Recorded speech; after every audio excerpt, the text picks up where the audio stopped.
umaga, narito na po ang mga pinakabagong balita ngayong 15 ng Setyembre dito sa News TV Live.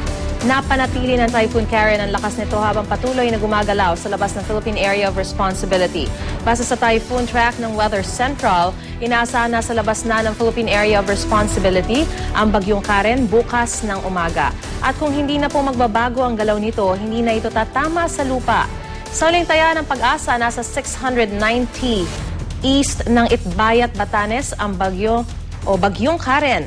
May lakas itong 185 kilometers per hour, bugsong aabot sa 220 kilometers per hour at gumagalaw pahilaga sa bilis na 15 kilometers per hour.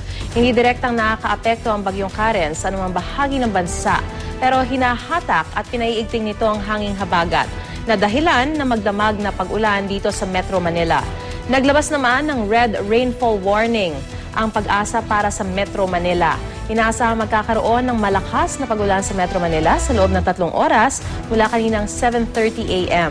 Pinapayuhan ng mga residente sa mga mabababang lugar na lumikas dahil posible magkaroon po ng pagbaha sa inyong lugar.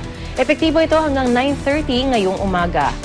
Base naman po sa datos na nakalap ng Weather Central, inaasahang may pag-ulan sa gitna at katimugang Luzon kasama na ang Metro Manila.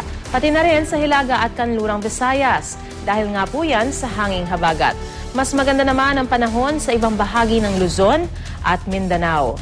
Ang hanging habagat din ang magdadala ng mataas na alon sa eastern seaboards ng Luzon at Visayas, northern seaboards ng northern Luzon at western at southern seaboards ng southern Luzon.